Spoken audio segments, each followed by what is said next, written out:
தெரியாத இடத்துல தெரியாத விஷயத்தில் போய் வாயை நுழைக்கக்கூடாது. அந்த விதத்தில் முதலமைச்சர் விஜயை பாராட்டலாம், ஏன் ஈவன் ஜெயலலிதாவை கூட பாராட்டலாம், ஏன் ஈவன் மோடியை கூட பாராட்டலாம். அவங்க ப்ரெஸ் மீட்லாம் வைக்க மாட்டாங்க. ஏன்னா ப்ரெஸ் கேள்வி கேட்கும்போது ஸ்பான்டேனியஸாக பதில் சொல்ல நமக்கு வராது. இப்போ நீங்கள் ஒரு ஸ்ரீநாத்தை பற்றி சொன்னீங்க. அவர் முதல்ல கேட்டப்போ நோ கமெண்ட்ஸ்னு சொல்லிட்டு போயிட்டாரு. அப்போ பிரச்சனையே ஆகலை. ஆனால் அதுக்கப்புறம் தேவையில்லாமல் வாயை திறக்கும்போது தான் பிரச்சனையாகுது.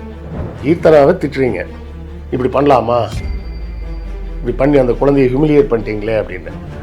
அப்படி சொல்லக்கூடிய எல்லாருமே என்ன பண்ணுறாங்க, வீடுகளில் யாராவது ஒருத்தர் வந்தால் மாமாவுக்கு டான்ஸ் ஆடிக்காட்டு, ஆன்ட்டிக்கு பாட்டு பாடிக்காட்டு. ஏன் அதை செய்யணும்? அந்த குழந்தை நீ கேட்ட இங்கிலீஷே தப்பு, இதில் அந்த குழந்தைக்கு இங்கிலீஷ் தெரியலன்னு நக்கல் வேற. அப்போ நம்ம கேட்போம், உங்கள் தலைவர் பேட்டி கொடுப்பாரா அப்படின்னு நம்ம பதில் கேட்கலாம்ல. இதில் ராஜ்மோகன் வேற பேட்டி கொடுத்துருக்காரு. அவங்க ஒரு அக்கா ஸ்தானத்தில் இருந்து பேசுனாங்க. அக்கா தான் கூப்பிட்டு போய் தங்கச்சியை இப்போ பப்ளிக்கில் அசிங்கப்படுத்துவாங்களா?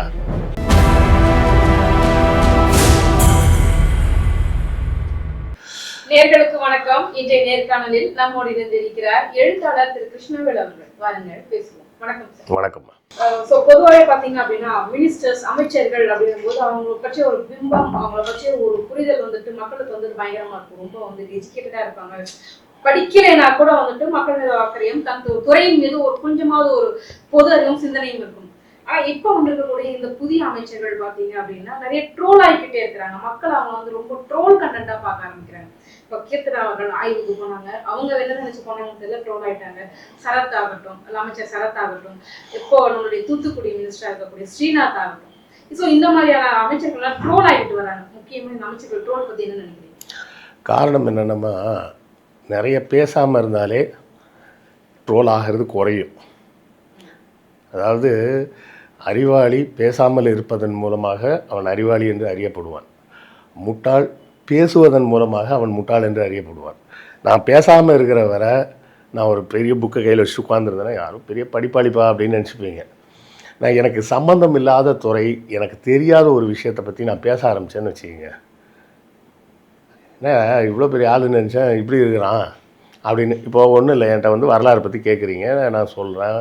மற்ற விஷயங்களை கேட்குறீங்க, நான் சொல்கிறேன். இதே இப்போ நீங்கள் என்கிட்ட இப்போ ஃபுட்பால் சீசன் இருக்குது, ஃபுட்பாலை பற்றியா கிரிக்கெட்டை பற்றி கேட்டிங்கன்னு வச்சுக்கோங்க, இந்த ஆள் அப்படின்ற மாதிரி இருக்கும். ஏன்னா எனக்கு ஃபுட்பாலை பற்றியோ கிரிக்கெட்டை பற்றியோ எதுவுமே தெரியாது. புரியுதுங்களா? எனக்கு கிரிக்கெட்டில் இப்போதைக்கு தெரிஞ்ச ஒரே ஒரு முகம் தோனி மட்டும்தான், வேறு யாரையுமே எனக்கு தெரியாது.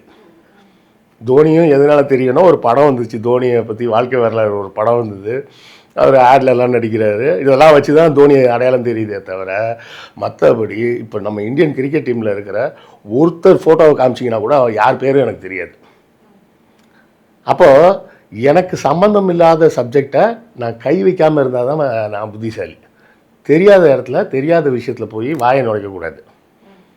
அந்த விதத்தில் முதலமைச்சர் விஜயை பாராட்டலாம், ஏன் ஈவன் ஜெயலலிதாவை கூட பாராட்டலாம், ஏன் ஈவன் மோடியை கூட பாராட்டலாம். அவங்க ப்ரெஸ் மீட்லாம் வைக்க மாட்டாங்க. ஏன்னா ப்ரெஸ் கேள்வி கேட்கும்போது ஸ்பான்டேனியஸாக பதில் சொல்ல நமக்கு வராது. அது ஒரு பெரிய தப்பு கிடையாது. நிறைய பேர் அதை தப்புன்னு சொல்கிறாங்க. ஸ்பான்டேனியஸாக எனக்கு பதில் சொல்ல வராதுன்னா அது ஒரு பெரிய பிரச்சனையே கிடையாது. மக்களுக்கு தேவையான வேலையை செய்கிறாங்களா இல்லையான்றது தான் முக்கியம். புரியுதா? இப்போ கடந்த முறை ஆட்சியில் இருக்கும்போது நம்ம பழைய முதலமைச்சர் ஸ்டாலினே என்ன சொல்லியிருக்காரு, எங்கள் அப்பாவை போல் எனக்கு மேடையில் பேச வராது, எங்கள் அப்பாவை மாதிரி எனக்கு கவிதையெல்லாம் எழுத வராது, எங்கள் அப்பாவை மாதிரி எனக்கு தமிழ்லாம் எழுத தெரியாது, ஆனால் எங்கள் அப்பா மாதிரி என்னால் வேலை செய்ய முடியும். தெளிவாக சொல்லிட்டாருல. எல்லாருக்குமே ஏதோ ஒரு இடத்துல ஒரு நல்ல திறமை இருக்கும், மற்ற இடங்களில் இருக்காது. ஒருத்தர் எல்லா விதத்துலேயும் திறமைசாலியாக அமையிறதுன்றது அண்ணாவுக்கும் கலைஞருக்கு தான் அமைஞ்சது. பெரியாரே பேசும்போது எப்படி பேசுவார்? அடுக்குமொழியிலையாக பேசுவார், சாதாரணமாக பேசுவார். இந்த பாருங்கங்க, நான் இதை தான் பார்த்தேன், இதைத்தான் படித்தேன், இதைத்தான் சொல்கிறேன் அப்படின்னு பொதுமக்களுக்கு பேசுகிற மாதிரி தான் பேசுவார். காமராஜரும் அப்படி தான் பேசுவார்.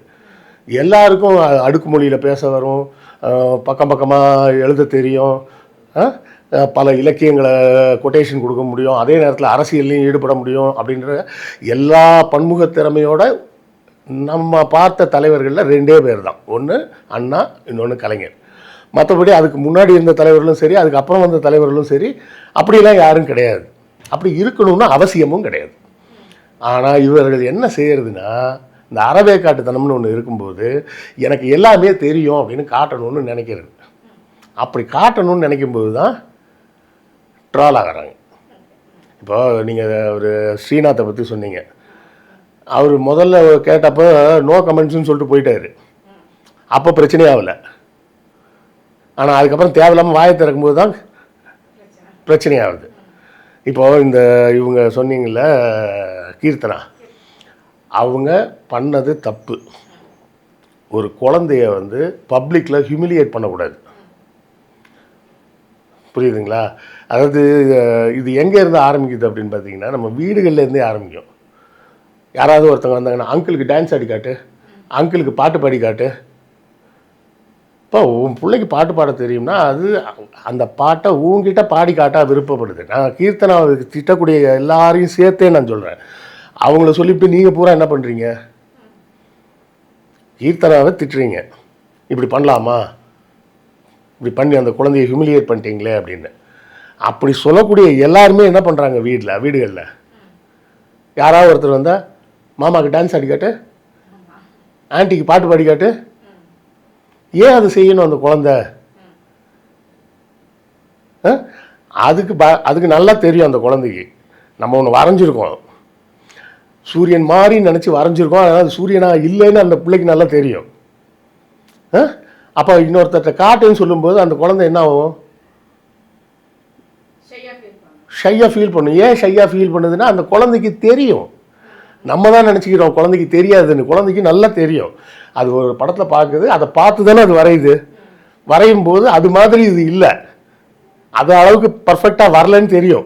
ஆனால் குத்துமதிப்பாக அது மாதிரி ஒன்று நம்ம செஞ்சுருக்கோம் அப்படின்ற அளவுக்கு அது சந்தோஷப்பட்டுக்கும். அதான் அம்மா அப்பாட்ட காமிக்கும், பார்த்தியா நான் ட்ரை பண்ணியிருக்கேன்.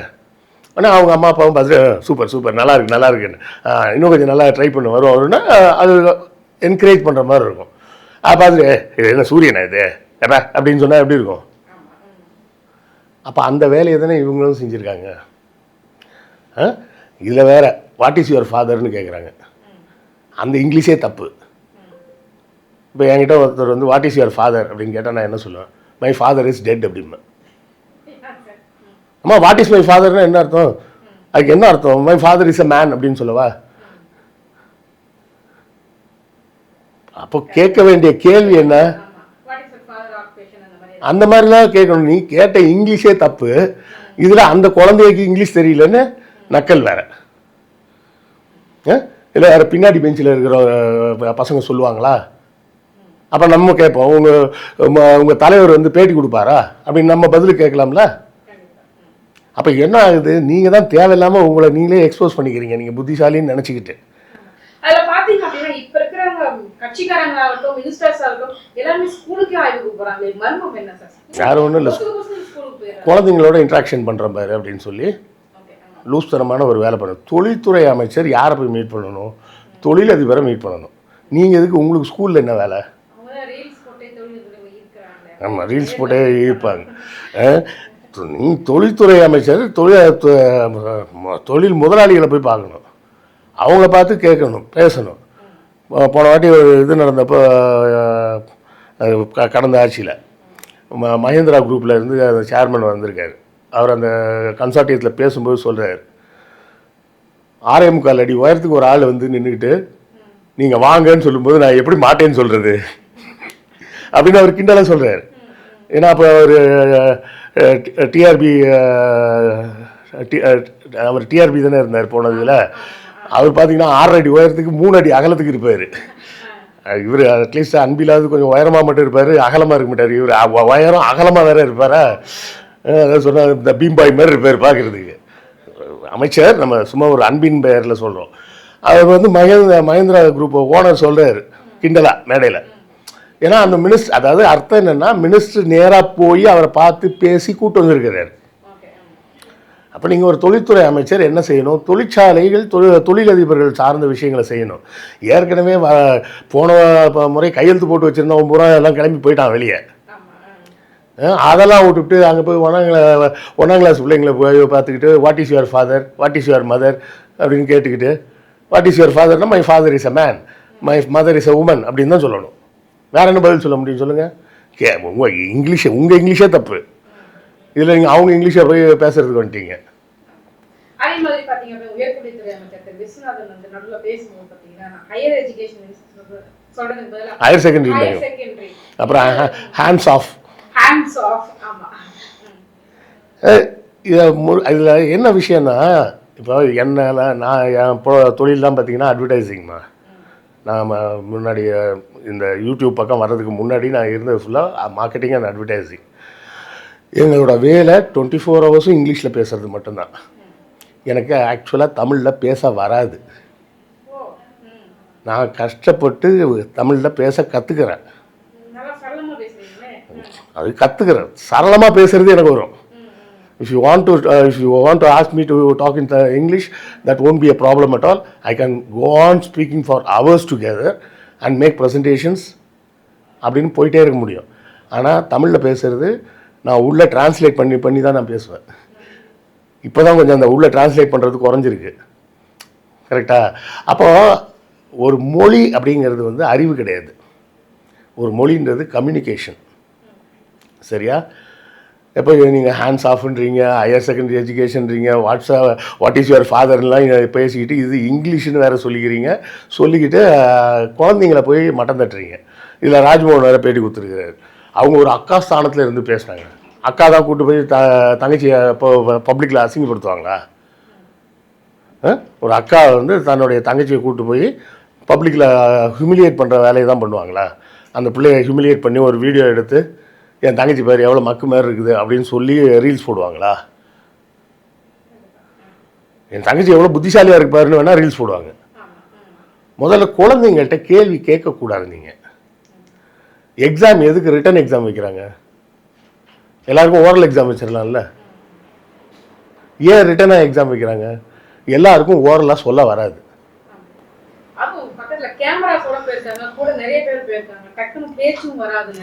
கண்டிப்பாக கேமரா ஆன் பண்ணியாச்சுனாலே யாருக்கும் பேச முடியாது. அது வரை நல்லா பேசிகிட்டு இருப்பாங்க. கேமரா ஆன் பண்ணோடனே தத்துன்னு ஆகிடும். சரியா? அப்போது உங்களுக்கு எக்ஸாமை ரிட்டன் எக்ஸாம்னு வைக்கிறதுக்கு காரணமே என்னென்னா எல்லாராலையும் சரளமாக சொல்ல வராது. அப்படி எல்லாருக்கும் வாயால் சொல்ல வரும்னா ஸ்கூலில் படிக்கிற 1500 பேரையும் கூப்பிட்டு போய் பேச்சு போட்டியில் விட்டுறலாம். கரெக்டா? அப்போது எக்ஸாமே ரிட்டனாக வைக்கிறதுக்கு காரணம் என்னென்னா எல்லாராலையும் சொல்ல வராது. நீங்கள் இந்த சிஓ இன்ஸ்பெக்ஷன் அது இதுலாம் சொல்லுவாங்க, கேள்விப்பட்டிருக்கீங்களா? நான் படித்த காலத்துலேயும் உண்டு, இப்போவும் உண்டு, எல்லா காலத்துலேயும் எப்போவும் டீச்சர் என்ன சொல்லுவாங்கன்னா, இன்ஸ்பெக்ஷன் வராங்க, எல்லாம் நல்லா படிச்சுக்கணும், எந்த கேள்வி கேட்டாலும் கரெக்டாக பதில் சொல்லணும், நீ சொல்லணும் அப்படின்லாம் சொல்லி வைப்பாங்க. அந்த ஆஃபீஸர் வருவார், வந்து என்ன பண்ணுவாருன்னா ஒரு 10 நிமிஷம் உட்காந்துருப்பார். நீங்கள் பாடத்தை இருங்க அப்படிம்பாரு. டீச்சர் பாடம் எடுக்க ஆரம்பிப்பாங்க. ஒரு 5 நிமிஷம் பார்த்துட்டு இருப்பார். பார்த்துட்டு நீங்கள் கண்டினியூ பண்ணுங்கன்ட்டு அவர் போயிடுவார். எந்த கிளாஸ்லையும் எந்த ஸ்டூடெண்ட்டையும் அவங்க கேள்வி கேட்க மாட்டாங்க. இன்ஸ்பெக்ஷன் வர்றது ஸ்டூடெண்ட்ஸ் எப்படி படிக்கிறாங்கன்னு பார்க்குறதுக்கு இல்லை, டீச்சர் எப்படி பாடம் நடத்துகிறாங்கன்னு பார்க்குறதுக்கு தான். புரியுதுங்களா? அப்போ ஒரு கல்வித்துறையை சார்ந்த ஒரு அதிகாரியே வந்து எந்த குழந்தையும் ஹியூமிலியேட் பண்ணுறது இல்லை. அத்தனை பேர் முன்னாடியும் கேள்வி கேட்டு அவங்கள அது ஹியூமிலியேட் பண்ணக்கூடாதுன்னு. இப்போது அந்த ஹியூமிலியேட்டுக்கு நான் தமிழ் வார்த்தை தேடிக்கிட்டே இருக்கேன், எனக்கு வரமாட்டேங்குது. மேபி அவமானப்படுத்துதல்னு வச்சுக்கலாம். ஆனால் இவங்க இதை என்ன வேலை பண்ணியிருக்காங்க? அட்லீஸ்ட் இவங்க டீச்சர்கிட்ட கேட்டிருந்தாங்கன்னா கூட நான் பாராட்டும், பரவாயில்ல டீச்சர் ஒழுங்காக வேலை பார்க்குறாங்களா இல்லையான்னு பார்க்க வந்திருக்கிறாங்கன்னு. ஸ்டூடெண்ட்ஸை கேள்வி கேட்குறதுக்கு உங்களுக்கு யார் ரைட்ஸ் கொடுத்தது? நம்பர் 1. நம்பர் 2, அந்த அரசு பள்ளியில் படிக்கிற குழந்தைங்கள்லாம் அந்த ஸ்கூலுக்கு வர்றதே பெரிய விஷயம். அவங்களோட குடும்ப சூழலில் 90% பிள்ளைங்க அந்த ஸ்கூலுக்கு வர்றதே பெரிய விஷயம். அவங்கள பயமுறுத்தி தொத்தி விட்டுருவீங்களா நீங்கள்? கடந்த முறை கூட பார்க்குறேன், அன்பில் போயிருக்காரு. அவர் பள்ளி கல்வித்துறை அமைச்சர். அவர் ஒரு ஸ்கூலுக்கு போகிறாரு. போயிட்டு என்ன கேட்குறாரு, எல்லாரும் எந்திரிச்சு குட் மார்னிங்கிறாங்க. குட் மார்னிங்னு அவரும் குட் மார்னிங் சொல்லிட்டு, எல்லாம் காலைல சாப்பிட்டீங்களா, மதியம் சாப்பிட்டீங்களா, சாப்பாடுலாம் நல்லா இருக்கா, இது கேட்கலாம் நீங்கள். அப்புறம் எல்லாம் உட்காருங்க நிற்கிறீங்க உட்காருங்க அப்படின்னு எல்லாம் உட்காந்துச்சு. அந்த டீச்சர் தான் சொல்கிறாங்க, ஏதாவது கேளுங்க சார் அப்படின்னு. அப்போ அடுத்தால அவர் என்ன சொல்கிறாரு, யாருக்காவது திருக்குறள் நீ சொல்லுன்னுலாம் கேட்கல, யாருக்காவது திருக்குறள் தெரியுமா, யார் சொல்கிறீங்க? ஒரு பையன் கை தூக்குறான். சொல்லுங்கள். அவனு சொல்கிறான், இன்னொரு குழந்தை கை தூக்குது. வாலண்டரியாக வந்து சொல்லும்போது அவங்க கான்ஃபிடெண்ட்டாக வந்து சொல்கிறாங்க. நீங்கள் சும்மா இல்லாமல் கும்பலில் ஒருத்தனை எழுப்பி எந்திரா அஞ்சாவது பாடத்தில் 3வது கொஸ்டின் ஆன்சர் சொல்லு அப்படின்னு கேட்டால் சொல்ல முடியுமா? ஸோ அப்போ இதுக்கு முன்னாடி இருந்தவங்கலாம் இந்த மாதிரி குழந்தைங்கள்ட்ட கேள்வி கேட்கலையானா கேட்டிருக்காங்க. அதுக்கு உண்டான மெத்தடு வேறு, இதுக்கு உண்டான இந்த மெத்தடு தப்பு. பின் பாயிண்ட் பண்ணி ஒருத்தரை கேட்கக்கூடாது. நீங்கள் கேட்கணும்னு நினச்சிங்கன்னா குழந்தைங்களோட இன்ட்ராக்ட் பண்ணி வீடியோ போடணும்னு நினச்சிங்களா அப்போ ஒரு தப்பும் கிடையாது, பண்ணுங்கள்.